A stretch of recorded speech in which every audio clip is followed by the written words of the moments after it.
Hi, my name is Jeff and welcome back to my workshop. Today we're going to finish up work on the Two's Company Ballast car by adding a load and weight to it. So I've already pre-cut a foam piece that will serve as a load, but because I'm working with foam and this is a new project, we're going to get out a new blade and get it into our utility knife because we're going to need it. It's never a bad idea to start a project with a new blade. So first thing I want to do is, it's sitting just in here like that is low, but I want to make sure that the weight will fit in below it. And then I can trim the foam to fit that. So let's set the weight in. And we only need to worry about the big nut that's going into the center. Get that centered, balanced in there, and then I can set this on. And it doesn't quite fit in. Okay, so we're going to have to hollow out an opening in the bottom so we can recess that weight a little bit into the bottom of the load. And as you can see, this is definitely a free rolling car. Okay. So what I want to do here is I'm just going to use my knife to trace out the area of the weight. And then we'll just very carefully remove foam in that area.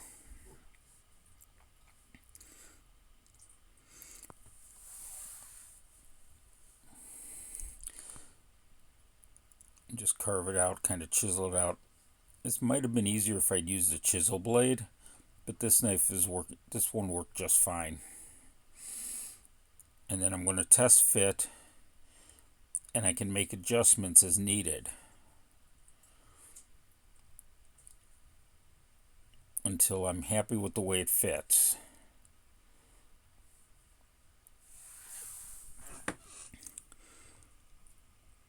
Need to take out a little more material.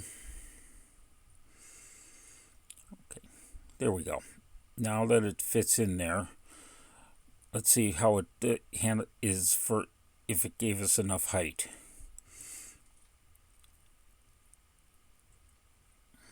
So I'm going to try setting it in as one piece. That's not going to work. Yeah, that didn't work. Let's try setting the nut in.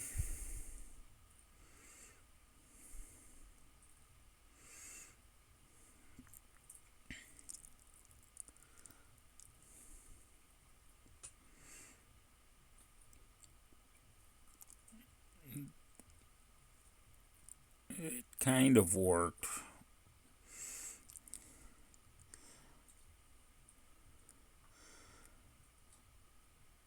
Let's try reversing the process. Get the nut.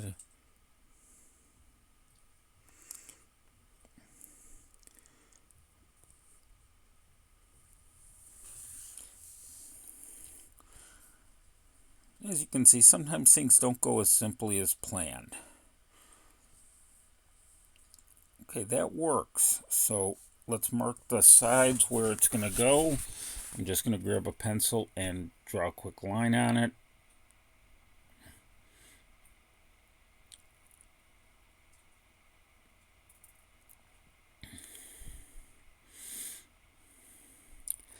Work my way around with the pencil, and then I'll have the base for the load to cut out. Okay, with that determined, now I can just cut a 45-degree bevel on the corners. It doesn't have to be perfect or even because it wouldn't load evenly and perfectly.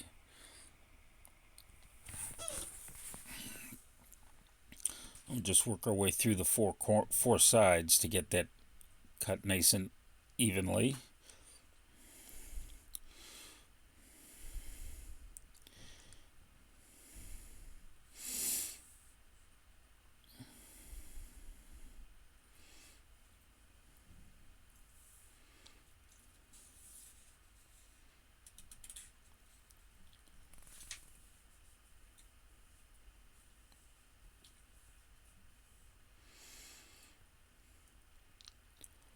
Once I'm happy with the rough shape, clean off my work session, get out a piece of sandpaper, and just knock off the edges on that and kind of round it. And I'll inspect my work as I go until I'm happy with the overall shape of the core for the load.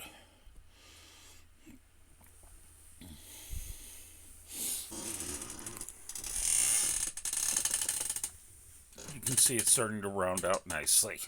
There we go.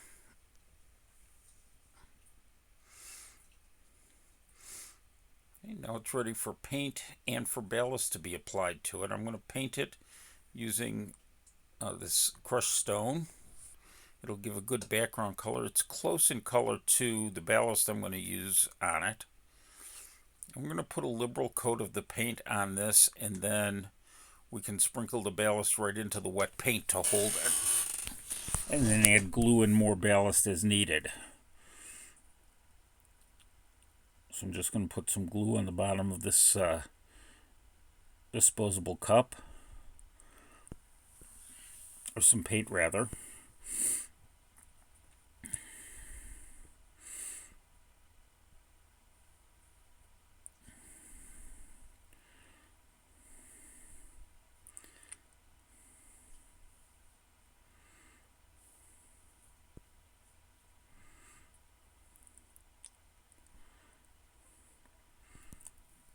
This might have worked a little better if I had thinned the paint more a little bit, but I got good coverage this way, and the ballast did end up sticking to it, as you'll see later in the video.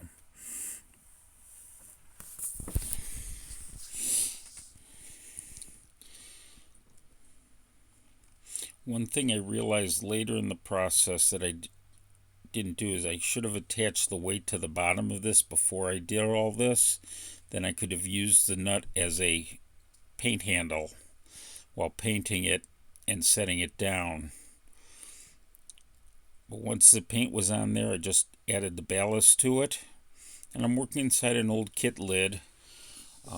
Actually, the lid for this that I was using to carry this model around. And that way I keep the ballast kind of contained.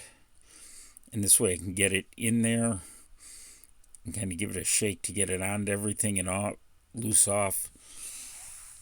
And then I'll be able to reuse that ballast for second coats. Here you can see I'm just adding a little bit more in the spots that are bare.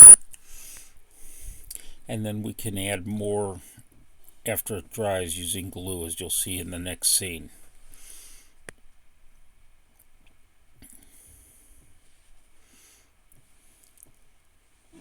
So once that has dried, you just need to touch up the glue. You can see I added the weight here that gives me a way to hold it and handle it. But there are still a few bare spots here, so we're going to touch those up. I'm just using some tacky glue and a micro brush to get glue on the spots where I need to put more ballast.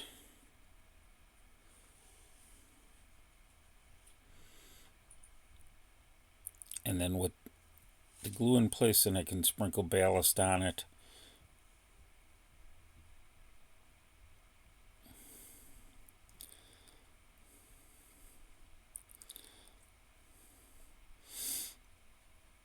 And then set that to dry.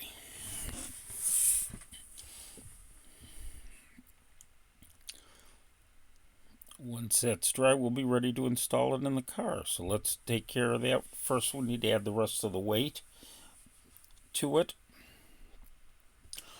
I'm using the 1/4-inch nuts. And there's a couple of ways I could do this. I could do them 3 down the end, like this. But I think a triangle at the end will help keep the weight together at the ends and help balance it and make the weight a little more evenly distributed. So I'm using Walther's Goo, which I already know will be safe on the foam because I've used it before. If you're using something you haven't used before, a glue on a product you haven't done this with before, you want to do a test before you work on your model.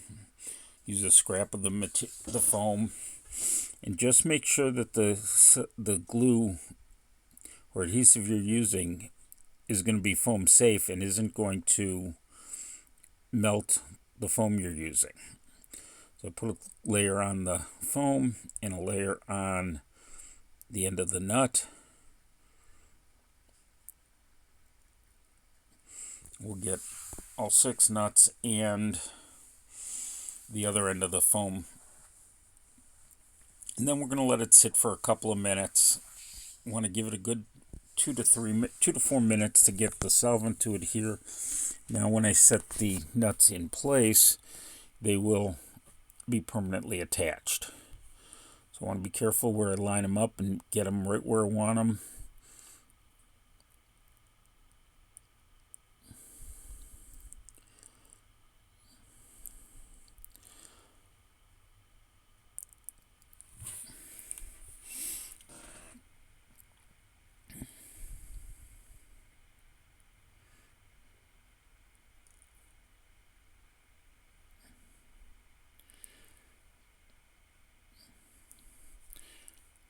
And we'll do the same thing on the other side.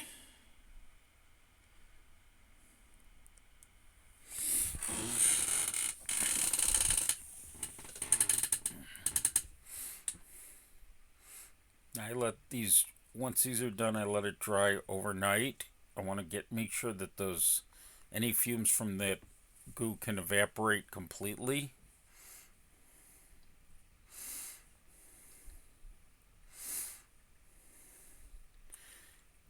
And then I'll be back, thanks to videoing, in a few seconds, but for me it's the next day to install it in the car. Okay, with that done, we're ready to install it. You can see I also wrote the car's reporting marks on the load. That way, if we're running the car empty during one operating session to deliver to our gravel pit where we'll load it, it can arrive empty, and then we can have the load sitting there, and when we rebuild the layout and set up for the next session, we can add the load to the car. And we know where it was. Thank you for watching. Please make sure you subscribe and hit that like button.